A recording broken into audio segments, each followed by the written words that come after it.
Olá, boa noite. O É Notícia entrevista hoje o prefeito eleito de Belo Horizonte, Alexandre Calil, do PHS. Ex-presidente do Atlético Mineiro, Calil derrotou o candidato tucano João Leite no segundo turno. Na sua primeira disputa eleitoral, Calil se apresentou como antipolítico. Boa noite, prefeito. É um prazer recebê-lo no É Notícia, ou melhor, vir a Belo Horizonte para entrevistar o senhor. Muito obrigado. É um prazer estar aqui também.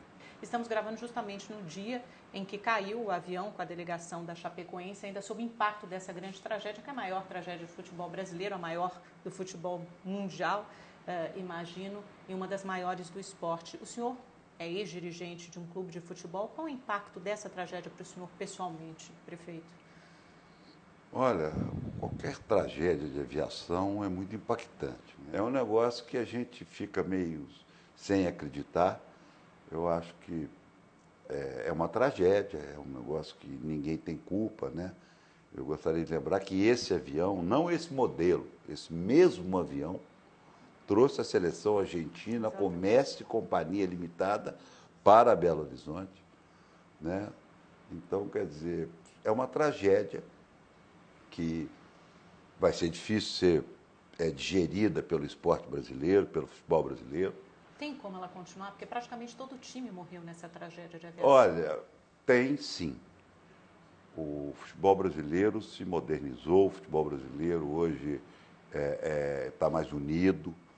Eu acho que isso é um dever dos dirigentes, um dever da Confederação Brasileira, e que todos os clubes, ou os grandes clubes brasileiros, não deixem, diminuam, pelo menos atenuem o sofrimento dessa cidade, fazendo um grande pacto de colaboração para que a Chapecoense não morra, apesar de ela nunca mais será a mesma, né?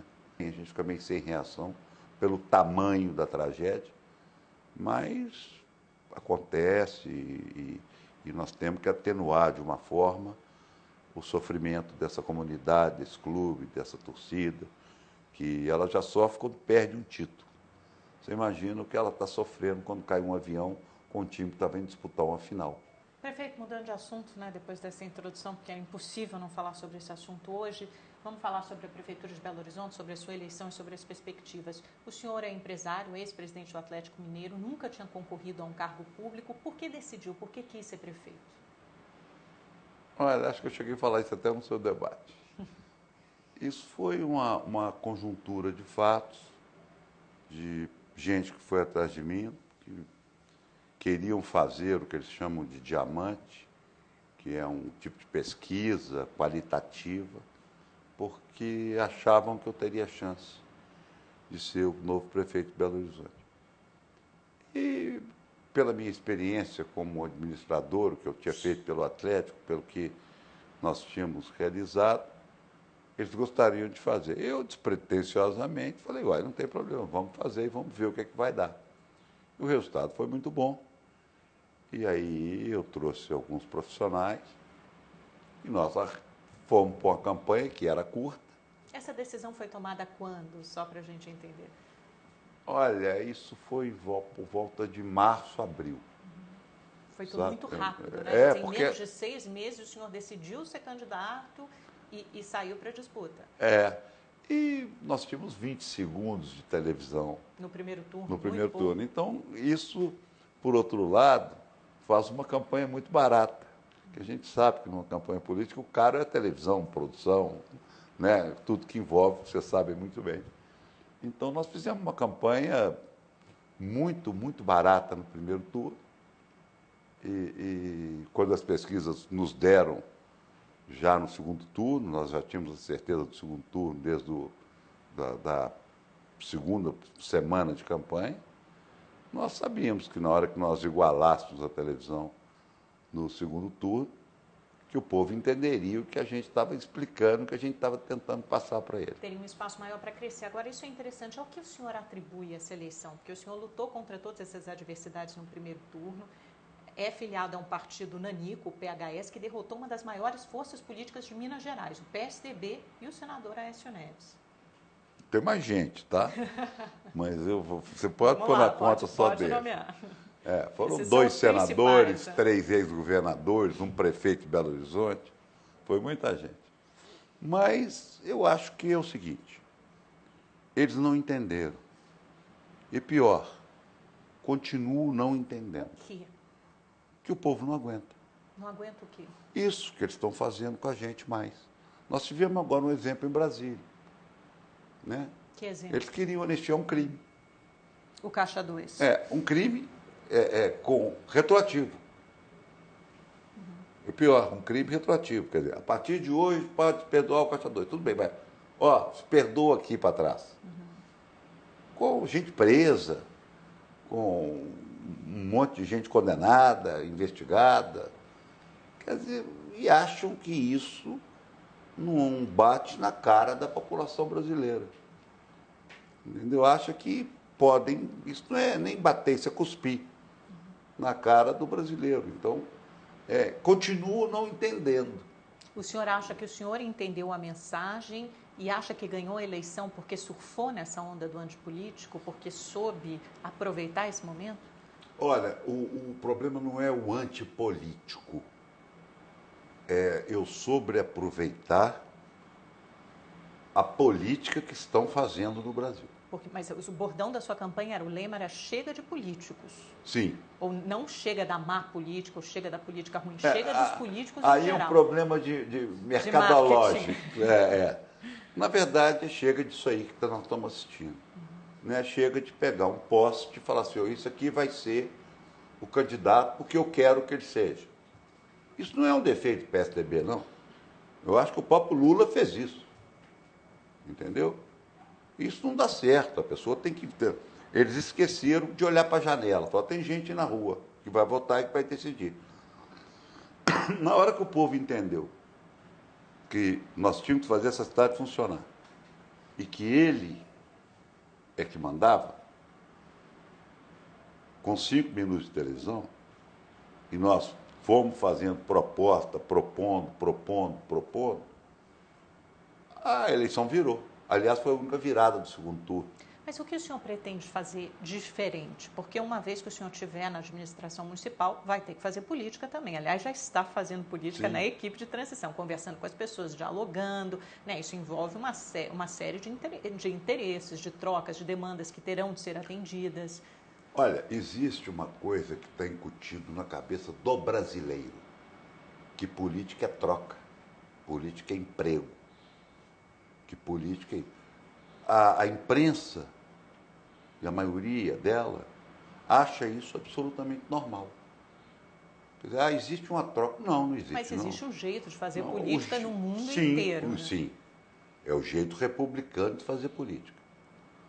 O vereador da base, ele quer se reeleger. Para se reeleger, ele precisa do apoio da comunidade. E ele tem que trabalhar muito para essa comunidade.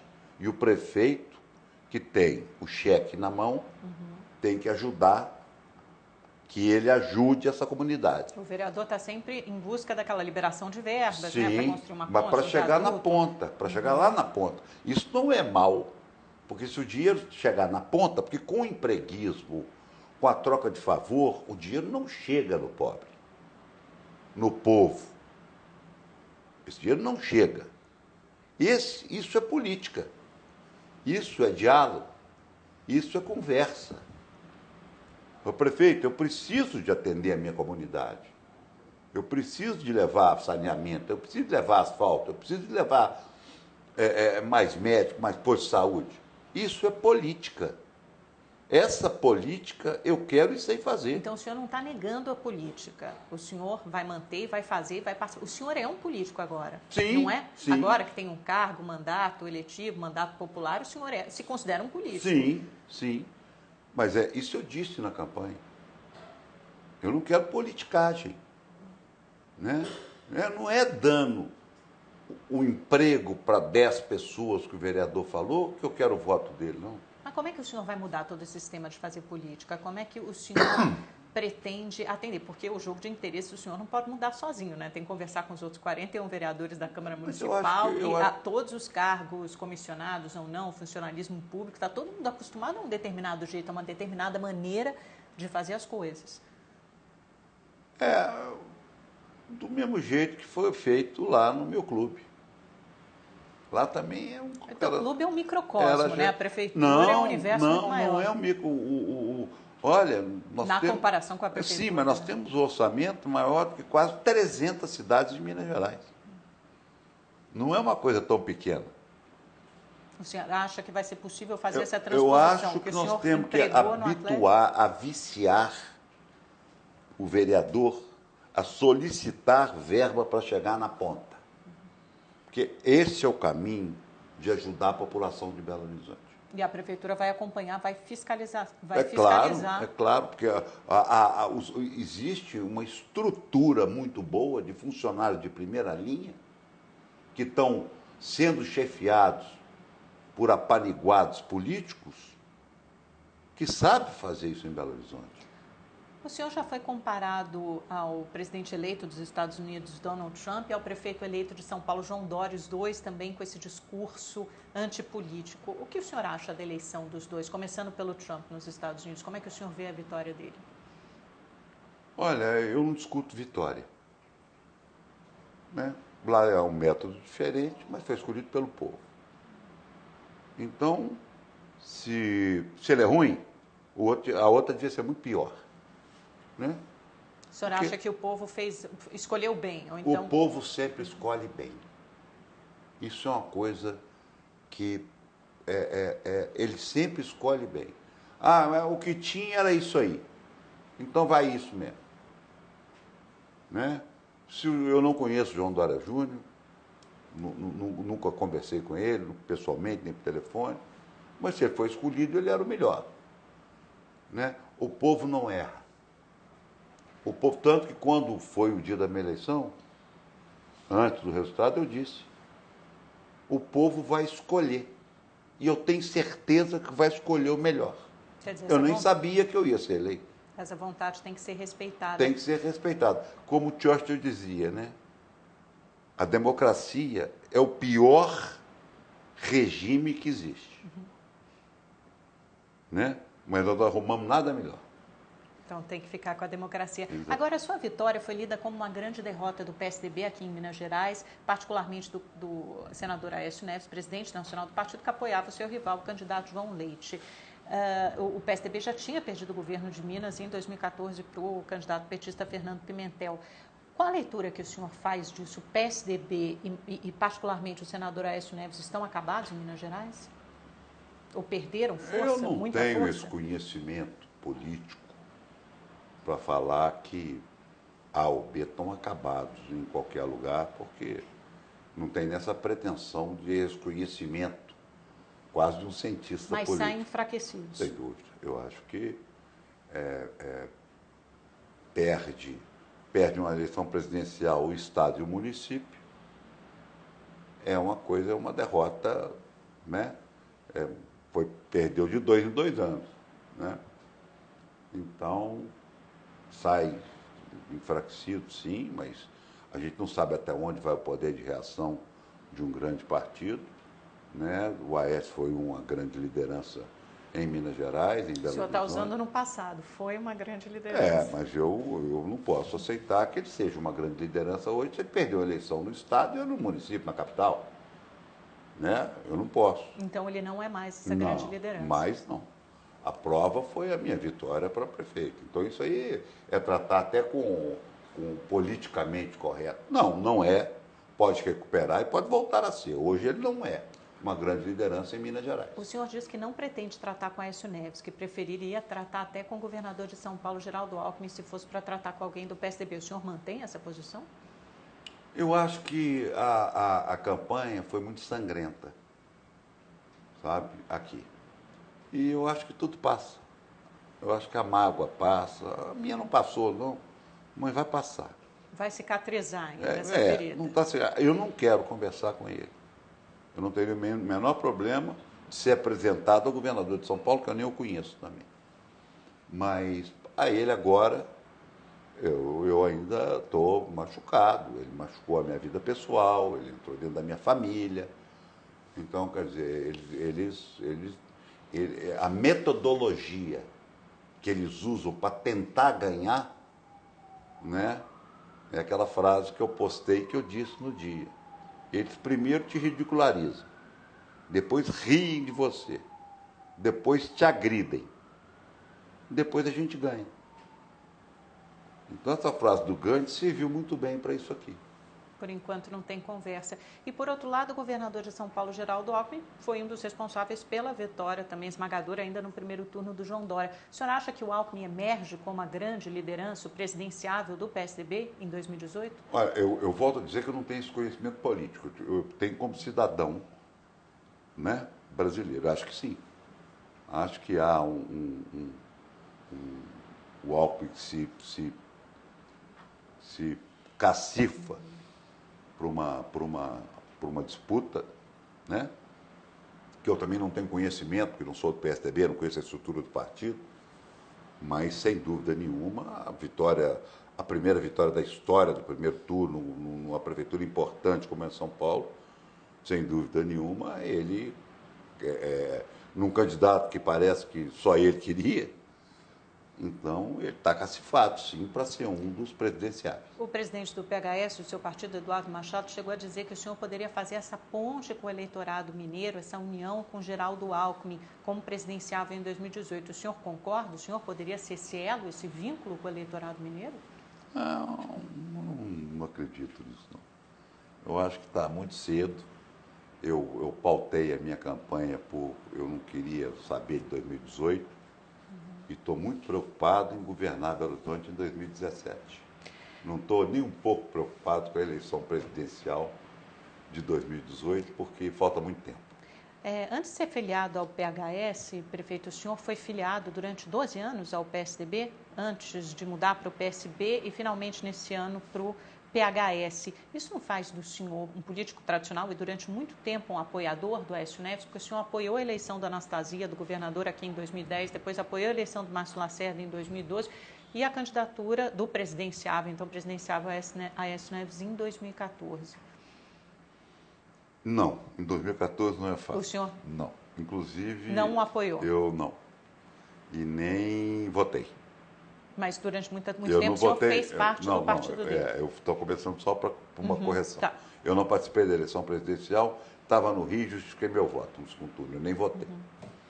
Mas eu fui do PSDB, quando nasceu o PSDB, eu era um garoto.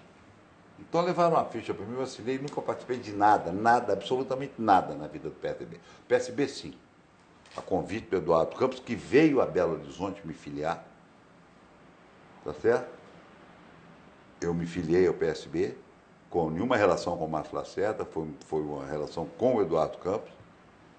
E quando aconteceu aquela outra tragédia de aviação, eu me desliguei completamente. E aí, na hora que veio essa candidatura, eu me abriguei no partido, né, porque é um partido leve, legal, que não tem problema nenhum. E até conheci o partido agora, depois de eleito. O senhor não conhecia antes? Não. Não é estranho isso? Quer dizer, o senhor se filiou a uma legenda que o senhor não conhecia sequer o presidente da legenda. Eu lembro que o senhor disse isso no debate da Rede TV, não conhecia a sede do partido. Não. O senhor não teve essa curiosidade? Não é importante conhecer o partido pelo qual o senhor se candidata? Agora sim, né? Agora, mas tanto antes, que eu conheci, antes eu não conheci, não. Mas o senhor pretende mudar de legenda ou não? Vai ficar no PHS? Vou ficar no PHS. Porque, olha, é outra coisa que a população tem que entender. Né? Tem que parar com esse negócio do PSDB com PT, com PSB, com PHS. A eleição majoritária, ela é focada na pessoa. Ela é focada no ser humano. Você acha que é uma eleição mais personalista? Isso é mais importante do que o partido? Diferente dos Estados Unidos, né? Que tem um viés democrata e republicano forte, né? O Donald Trump tinha uma grande rejeição do Partido Republicano, mas o Partido Republicano todo seguiu. Né? São características diferentes de países. Tanto que quando o PT saiu no primeiro turno, o PSDB ficou igual o cachorro caiu fora da mudança, só falava que eu era PT, porque eu só sabe brigar com o PT. Então falaram, olha, ele é do PT, gente, ele é do PT, ele é do PT. Aí, quando escolhe, não é do PT, não. Então atrapalhou tudo. Nós só sabíamos brigar com o PT. Se acontecesse a mesma coisa, acho que aconteceria a mesma coisa. Era do PSDB, era do PSDB. Então, quer dizer, é uma bobagem. Isso é uma bobagem absoluta. Quer dizer, há um povo necessitado nesse país. Tá? Vou anunciar meu secretariado com gente muito ligada ao PSDB e com gente muito ligada ao PT. Técnicos competentes. Independente da ligação com os partidos. Então, quer dizer, esquecem definitivamente da falta de esparadrapo no posto de saúde. E estão preocupados quem vai ser o presidente em 2018. Eu recebi da boca do presidente da Associação Médica de Minas Gerais a palavra que mais me assustou nessa campanha. Qual? Um médico virou para mim e falou assim: nós estamos no caos absoluto da saúde pública, caminhando para um genocídio. Quando você escuta isso da boca de um médico, tá certo? Se assusta. Ele não é político, ele não tem partido, ele não tem nada. Ele falou: Alexandre, olha esse negócio. Isso tem que ser olhado com carinho. É o que o senhor vai fazer. Nós vamos falar então, vou interromper o senhor um minutinho, nós vamos para um rápido intervalo, mas em seguida vamos falar também dos seus projetos e dos planos para a Prefeitura de Belo Horizonte. Até já, não sai daí.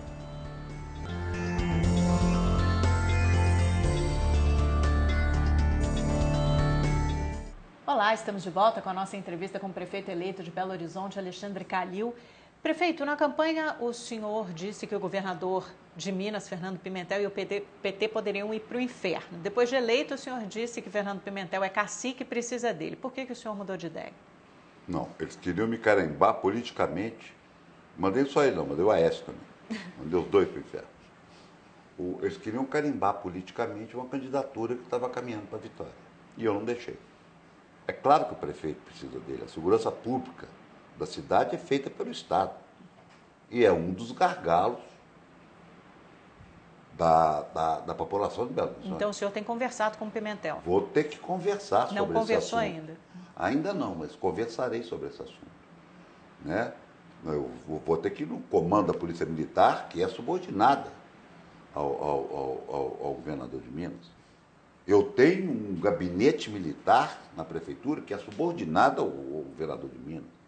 Então não é questão de Pimentel, AES, PT. O PT está no poder porque eles perderam. O PT que ganhou. Não tem culpa, não. E o senhor espera que o PT faça parte do seu governo? Eu Na acho. Câmara Municipal, o senhor espera contar com o apoio dos vereadores do PT? Com 2 vereadores do PT, sim. Porque não há motivo nenhum para que não faça parte. Como quero do PSDB também. Eu quero fazer o bem para a cidade. O remédio vai ter que chegar, o médico vai ter que atender. Os postos de saúde vão ter que ter médico, ter enfermeira, ter atendente, ter segurança. Agora, prefeito, nos próximos dias ou nas próximas semanas, a Assembleia Legislativa vai ter que decidir se o governador Pimentel vira ou não réu no Superior Tribunal de Justiça. O que o senhor acha? A Assembleia Legislativa deve decidir em que sentido? Aqui em Minas, a gente fala o seguinte: em festa de Inhambu, jacu não entra. Eu sei, mas o problema não é da Câmara de Vereador. Se ele ficar, eu vou tratar com ele. Se ele sair, eu vou tratar com quem entrar. Agora, quem tem que julgar são os deputados, que vão ter que pegar o processo e ler. Né? E acho que cada um tem que julgar com a sua consciência. Eu não conheço o processo, não recebi. Então o senhor não tem uma opinião formada sobre o assunto? Porque isso pode provocar uma instabilidade maior e ter um efeito sobre a sua gestão também. Pelo que eu estou lendo, me parece que o governador de Minas tem a maioria absoluta da Assembleia. Né? Então também, não sendo politicamente correto, ele vai continuar. Então me parece que ele vai continuar governador até o fim do mandato dele. O senhor acha correto que essa seja uma decisão da Assembleia e não da Justiça diretamente? Não, eu acho correto que a decisão foi tomada. E não foi tomada pela Assembleia. A Assembleia que tem que autorizar a abertura do processo. Acontece, se depender só do Superior Tribunal de Justiça, a decisão poderia ser outra, né? Agora vira uma decisão política. É porque existe, só em Belo Horizonte, só em Minas Gerais, é que o TJ teria poder de afastar o governador. Exatamente. Então, aí eles levam em consideração nacional. Aí eu tenho até uma opinião. ou é todo mundo ou não é ninguém. Mas é como cidadão. Eu não conheço o processo, acho que o processo é um processo que vai dar o que falar, é um processo pesado, pelo que eu li nos jornais, e acho também que há um contrassenso. Deputado que foi eleito para legislar, virar juiz. Como os senadores foram juízes também lá no Senado. Eles não são preparados para ser juízes, não foram eleitos para serem juízes, e esse imbróglio todo que está acontecendo no país é que estão dando atribuições demais para casas que não são feitas para esse tipo de atribuição. Mas o senhor não concorda com o impeachment da presidente Dilma Rousseff? O senhor achou injusto? Olha, eu acho que se houve crime, qualquer tipo de crime, o impeachment é um caminho que seguia um rito, né? Eu acho também que, como ele foi feito, o Supremo Tribunal deu um rito para isso. E a presidente Dilma não foi impeachmentada porque ela pedalou, não. Porque daqueles 10.650.000 cidadãos que foram para a rua, se falarem com ele que o que é pedalada, eles vão achar que é bicicleta. Por que ela sofreu o impeachment? Foi uma decisão porque política. o povo foi para a rua indignado com o mar de corrupção que se foi descoberto nesse país. Só por isso. Ou alguém foi para a rua naquele dia, fatídico. Mas melhorou agora ou não? Não, agora está ao contrário, né? Agora é o fora Temer. Então tiraram a Dilma, quer tirar o Temer, e aí nós não sabemos quem mais vai tirar. Mas o senhor acha que a razão para isso, para o fora Temer, ganhar força? É o revanchismo, é aquela política nacional. Gente, fora Dilma, fora Temer, o povo está sem a fita de fazer exame para diabetes. Se faltar fita no setor primário da saúde, ele vai para o setor terciário, que é o hospital, que é onde é que custa muito mais caro. Agora, então dá fora Dilma, fora Temer, movimento social para cá, movimento social para lá, e o menino está saindo da escola fundamental em Belo Horizonte sem saber ler. O Brasil fica paralisado. Exatamente. Né? Agora, prefeito, seu partido PHS elegeu 4 vereadores, mas desde que o senhor foi eleito, o senhor tem conversado bastante, fez um jantar árabe, o senhor me corrigiu, disse que foi um churrasco, mas não foi churrasco, foi um jantar árabe. Sim. Recebeu quantos vereadores? Quase todos os vereadores, 41 vereadores de Belo Horizonte, conversou com o presidente da Câmara, Wellington Magalhães. Quer dizer, o senhor tem mostrado uma disposição maior ao diálogo. Na campanha, o senhor tinha um gênio mais estourado, uma personalidade mais forte. Que Calil que a gente pode esperar na prefeitura de BH? O Calil mais diplomático ou o Calil mais estourado? Não, isso eles pintam esse tipo de coisa. Eu agredi quando fui agredido. Isso não é meu estilo. O senhor não tem essa personalidade agressiva? Não, eu nunca agredi ninguém. Eu sou um homem que fui muito bem educado pela minha mãe. Eu só não sei responder a agressão. Eu altero o tom quando agredido. Eu não sei responder no mesmo tom. Isso eu sei, é um defeito que eu tenho. Né? Se a pessoa me dá um chute na canela, eu quero chutar a cara dela. Então, eu sou assim, eu nasci assim e vou morrer assim. Agora, eu sou um homem educado, eu sou um homem que fui muito bem educado pela minha mãe, eu puxo cadeira para minha mulher, eu abro porta. Então, essa imagem eu dialoguei, eu unifiquei um clube que era uma bagunça política. Então, esse trabalho de conversar, de ouvir, e ouvir muito, é que me levou à Prefeitura de Belo Horizonte. E isso o senhor sabe fazer bem, então o senhor vai adotar essa diplomacia na Prefeitura de Belo Horizonte. Sempre foi assim. Eu saí do futebol, não tenho um inimigo. Agora, prefeito, a Câmara está mais pulverizada, um número maior de partidos foi eleito para a próxima legislatura. Quem o senhor pretende trazer para o seu lado? O senhor vai ter a maioria na Câmara Municipal? Todo mundo. Todo mundo vai votar com o senhor? O senhor não vai ter oposição? Por que eu vou ter oposição? Nunca fiz nada com o PT, nunca fiz nada com o PSDB, com os vereadores de lá. Porque é difícil todo mundo concordar. Não, mas o que for ruim para a cidade, ninguém deve concordar. O que for bom para a cidade, nós temos que ter a maioria. É política republicana. Não é porque é dele eu não vou votar. Não é assim. Quer dizer, nós vamos explicar para a Câmara o que nós estamos levando e por que nós estamos levando. E a opinião pública vai verificar o que nós estamos levando. O senhor vai apoiar o nome do Wellington Magalhães para continuar à frente da Câmara Municipal a partir do ano que vem? Eu não estou participando da política de Câmara Municipal, de presidência de mesa de Câmara Municipal. Mas a opinião do prefeito sempre tem uma influência grande. Vai ter uma influência grande. Eu ainda não me defini sobre isso, já falei com o Hélio, tá certo?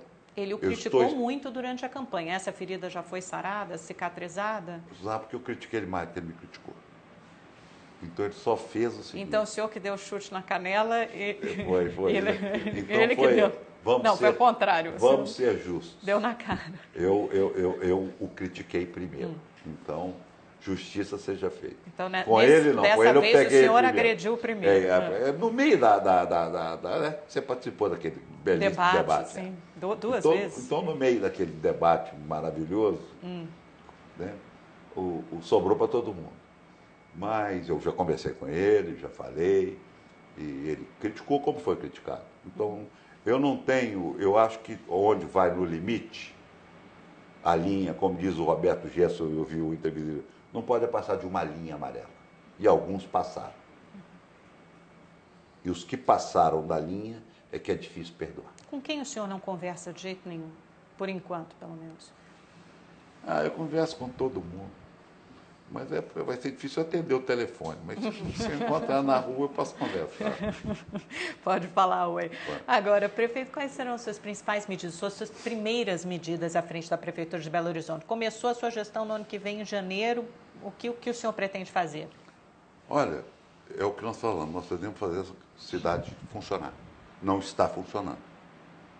Mas Nada qual vai ser a área prioritária? Transporte, saúde? A prioridade porque não dá para fazer é a tudo saúde. de uma vez. A nossa prioridade, eu já fiz uma visita ao ministro da Saúde, tá certo? Já o visitei, foi o único ministro que eu visitei, porque o nosso papo é ninguém aguenta sofrer com falta de saúde. Agora, a educação é bem estruturada, está deixando uma coisa que pode se melhorar, mas não podemos criticar a educação em Belo Horizonte. Não é o principal problema de BH. Não é. O principal problema de Belo Horizonte é a saúde. E o segundo, a segurança. Agora, o senhor falou das UPAs, né, durante a sua campanha, que o senhor gostaria que elas tivessem médicos e enfermeiros 24 horas por dia. Vai ser possível implementar essa promessa de campanha? Tem que ter, é lei. A UPA tem que ter médico 24 horas. Ela é feita. É unidade de pronto atendimento, é 24 horas funcionando. Eu não estou dizendo, tem que fazer só fazer funcionar para que ela foi criada. Ela tem que ter médico 24 horas. E não está tendo. Então é isso que nós estamos organizando e trabalhando muito. Foi o único secretário que eu anunciei, que já está trabalhando, convidou o atual secretário, que é um técnico, porque os políticos saíram na briga que eles arrumaram aí para a eleição. Ficou um técnico, já foi convidado para ser o adjunto. É a única secretaria que já tem a estrutura montada e está trabalhando alucinadamente. Então, quer dizer, se o senhor vai aproveitar alguns profissionais da atual gestão, do Márcio Lacerda. Claro, temos técnicos aqui. O Fabiano é um técnico do Ministério da Saúde. O senhor não vai nomear nenhum político para o seu secretariado? Nenhum. Vai ser algo praticamente inédito. Ah, é? Imagino. Mas é difícil? Como é que o senhor vai conseguir angariar, então, todo esse apoio na Câmara Municipal se não atender a nenhuma reivindicação, nenhuma nomeação do interesse de algum partido? Não veio ninguém pedir carro aqui. Por enquanto. Nós temos que arrumar essa cidade. Tá certo? Vamos tentar fazer de um jeito novo, chamando a Câmara, a população. Ela vai ter que entender esse jeito de fazer. Nós queremos gente que sabe fazer. Queremos gente que sabe fazer, que vai ter currículo. Olha, eu estou na Secretaria de Ação Social porque o meu currículo é esse. Eu estou na Secretaria de Educação porque o meu currículo é esse. Eu estou na Secretaria de Desenvolvimento porque o meu currículo é esse. Eu sei fazer. Então você não pode pegar um orçamento de 14 bilhões e falar, olha aqui, eu sei que é político, senta aqui, não sei mexer com isso, não. Agora, prefeito, no transporte o senhor prometeu abrir a caixa preta, né, do contrato entre as empresas de ônibus, o consórcio e a prefeitura. O senhor mantém essa disposição? Sim, tudo que eu falei na campanha eu vou fazer. Alguma chance de se reverter em benefício para a população no sentido de reduzir o custo da tarifa? Sim. Né? Porque nós sabemos que agora No dia 25 de março é lei, vai ter que ter um reajuste de tarifa, né? Isso, por enquanto, está mantido, esse reajuste. É lei. O Márcio Lacerda vai ter que dar o aumento de tarifa esse ano, porque está no contrato. É contratual. E nós queremos saber onde é que está essa tarifa. Né? Onde é que está isso? Por que que é isso? Quer dizer, nós queremos ônibus novo, nós queremos ar-condicionado, nós queremos segurança nos pontos de ônibus. Tudo que eu falei, que é simplesmente o funcionamento de uma cidade, eu vou fazer. Então, o senhor acredita que vai ser possível renegociar esses contratos Eu com as acho que empresas sim. de ônibus, Sim. baratear isso Sim. para a prefeitura? Eu não conheço. Né? Qualquer coisa que eu falar aqui, eu estou achando. Mas nós vamos pegar todos os contratos, tanto de PPPs, como de ônibus, e vamos olhar tudo, como de limpeza urbana. Nós queremos olhar tudo, nós queremos ver como é que está a situação da Prefeitura de Belo Horizonte. Agora, prefeito, o senhor foi muito criticado durante a campanha por algumas dívidas que o senhor e as suas empresas têm. Uma delas, Ercal Engenharia, tem uma dívida de 17 milhões de reais com a Fazenda Nacional, mais de 1 milhão em FGTS não pago aos funcionários, né, 2 mil títulos protestados. O senhor tem o IPTU atrasado, acho que um pouco mais de 100 mil reais, o senhor já está quitando, disse que já vai quitar essa dívida. O seu adversário, João Leite, disse na época da campanha, inclusive no nosso debate, que é moralmente indigno dever esse dinheiro de INSS e, ao mesmo tempo, ter carrões e motos de luxo. Como é que o senhor responde a essa declaração? Ele tem razão? E como é que o senhor pretende cobrar dos devedores da prefeitura se não pagar suas dívidas? Olha, dever no Brasil hoje, quem não deve é político. Só eles que não devem. Né? A inadimplência do IPTU, que o meu está pago, eu não paguei de birra, é a maior desde 1941. Desde 1941. Entendeu? Então, quando se fala que tem uma dívida da Fazenda Nacional, são quase 12 milhões de devedores ao governo nesse país. Mas o senhor é prefeito, quer Sim. dizer, acaba Sim, sendo um prefeito exemplo, Márcio, eu não servindo de quis referência. dizer, não. O prefeito Márcio Lacerda entrou na prefeitura de Belo Horizonte devendo ISS, está saindo devendo ISS. Então, o E senhor ninguém, acha que é normal? eu não quis mexer com a vida pessoal de ninguém.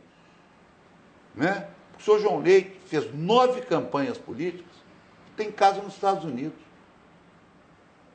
Então, eu tenho que explicar porque eu devo? Ele é que tem que explicar que nunca trabalhou na vida e tem uma casa nos Estados Unidos. Agora, dever é crime? Não, dever é sentar com a justiça, renegociar, pagar, fazer, chamar, ter uma empresa que está contratada tratando disso. Porque se trata o cidadão comum, entendeu? Por que ele não pegou um escândalo na Lava Jato? Não pegou nada da minha empresa, de nenhuma delas. Por que não foi levantado? Porque o grande pecado do brasileiro é que ele deve ao governo. Mas é que, nesse caso, os funcionários, por exemplo, que têm o INSS atrasado, acabam sofrendo por conta Deixa eu dessa te dívida falar. atrasada. Você sabe quantos empregados passaram nas minhas empresas? 150 mil. Sabe quantos casos eu tenho na justiça? 140.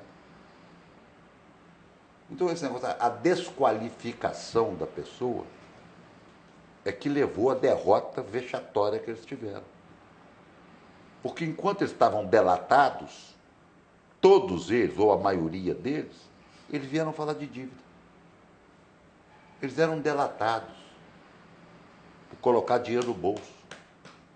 Não é por dever, não. Então, um homem não se envergonha, o filho de um homem não se envergonha se o pai dele deve. Mas o filho de um homem se envergonha se ele rouba. Prefeito, chegamos ao final da nossa entrevista, infelizmente. Vamos para o nosso pinga-fogo, só para coroar aqui, para fechar. Eu falo o nome de alguém ou uma palavra rapidinho, o senhor responde com uma frase curta. Fernando Pimentel. É o governador de Minas, eu espero que ele foi prefeito de Belo Horizonte e que ajude a cidade. Márcio Lacerda. Eu acho que foi o fim da carreira dele. João Leite. Vai continuar deputado como foi e nunca mais passa disso. Aécio Neves. Tem que provar que pode voltar a ser o líder. Hoje ele não é. Geraldo Alckmin. Pode ser o nome do PSDB.